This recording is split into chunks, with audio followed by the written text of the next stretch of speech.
విద్యుత్ లైన్ల విషయంలో కలెక్టర్ జక్కంపూడి రైతులతో కమిటీ వేసి చర్చించి నిర్ణయం తీసుకోవాలని వైసీపీ నేత పోతిన మహేష్ డిమాండ్ చేశారు. రైతులు ఫ్లాట్ యాజమానులకు సీఎం చంద్రబాబు న్యాయం చేయాలని డిమాండ్ చేశారు.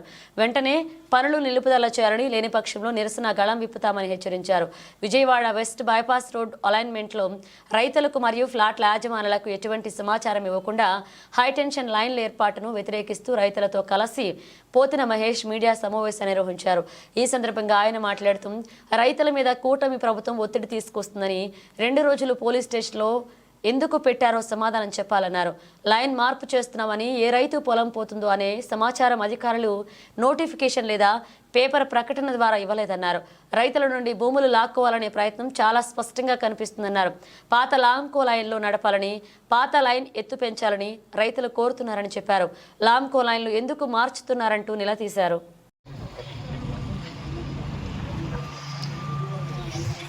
వెస్ట్ బైపాస్ రోడ్ నేను చూశారు. ఇక్కడ దాదాపుగా 90% పనులు పూర్తయింది. దీన్ని వినియోగంలోకి తీసుకురావడానికి కొన్ని చోట్ల హై టెన్షన్ వైర్స్ని క్రాస్ చేయాల్సినటువంటి పరిస్థితి. రైతులందరూ కూడా ఏం చెప్తున్నారంటే, ఎక్కడైతే ఈ ప్రభుత్వానికి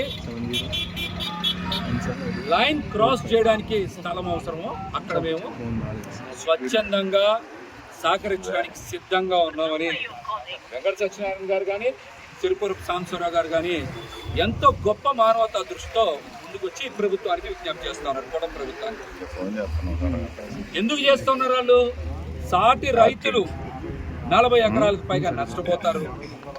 సాటి మనుషులు పేద సామాన్య వర్గాలకు చెంది ప్లాట్లు కొనుక్కున్నటువంటి 400 మందికి పైగా ప్లాట్ యజమానులు నష్టపోకుండా ఉంటారు. 400 కోట్ల రూపాయల ఆస్తులు నష్టపోకుండా ఉండాలి అంటే మేమిద్దరం సహకరిస్తే సరిపోతుంది కదా అనే ఒక గొప్ప ఉద్దేశంతో వాళ్ళు బయటకు వచ్చి చెప్తా ఉన్నారు.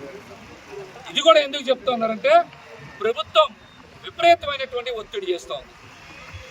కూటమి ప్రభుత్వం, అది పవన్ కళ్యాణ్ గారా, చంద్రబాబు గారా, బీజేపీ పెద్దల అందరికీ భాగస్వామ్యం ఉంది కదా ఇందులో. కలెక్టర్ గారు, అదేవిధంగా స్థానిక పోలీసులు, అదేవిధంగా మెగా కంపెనీ వాళ్ళు, నేషనల్ హైవే అధికారులు, పవర్ గ్రిడ్ అధికారులు. ప్రభుత్వం చెప్తేనే కదా వీళ్ళు చేసేది. రైతులని మీరు అసలు అరెస్ట్ చేయాల్సిన అవసరం ఏమొచ్చింది? 2 రోజుల పాటు 1 టౌన్ పోలీస్ స్టేషన్లో పెట్టే అధికారం మీకు ఎవరు ఇచ్చారు? నిర్బంధించి బలవంతం చేసి రైతుల భూముల్ని, ప్లాట్ల యజమానుల భూముల్ని లాక్కోవాలనే కుట్ర ఇందులో చాలా స్పష్టంగా ఉంది. రైతులందరూ కూడా చెప్తున్నారు కదా, ఆధారాలు చూపిస్తా ఉన్నారు. ఇంతవరకు మీరు లైన్ మార్పు చేస్తున్నామని నోటిఫికేషన్ ఇచ్చారా? నష్టపోతున్నటువంటి రైతుల వివరాలు పేపర్ నోటిఫికేషన్కి ఇచ్చారా? ఒక్కొక్క రైతుకు కానీ, ఫ్లాట్ యజమానికి కానీ ఎంత విస్తీర్ణం పోతుందో రెవెన్యూ అధికారులు ఇంతవరకు తెలియజేశారా? నేషనల్ హైవే అథారిటీస్ ఎక్కడన్నా ఒక నోటిఫికేషన్ ఇచ్చిందా? ఇవ్వలేదంటే మీరు రైతుల్ని బలవంతంగా అలా భూములు లాక్కోవాలనేటువంటి కుట్రదంతా అర్థం. ఇంత బలవంతం దేనికోసం? ఎవరికి ప్రయోజనాలు చేకూర్చడం కోసం? ఇందులో చాలామంది రిటైర్డ్ ఎంప్లాయీస్ కూడా ఉన్నారు. ఇంజనీరింగ్ విభాగంలో పనిచేసిన ఉన్నారు. స్కెచ్లు వాళ్ళు కూడా తయారు చేయించారు.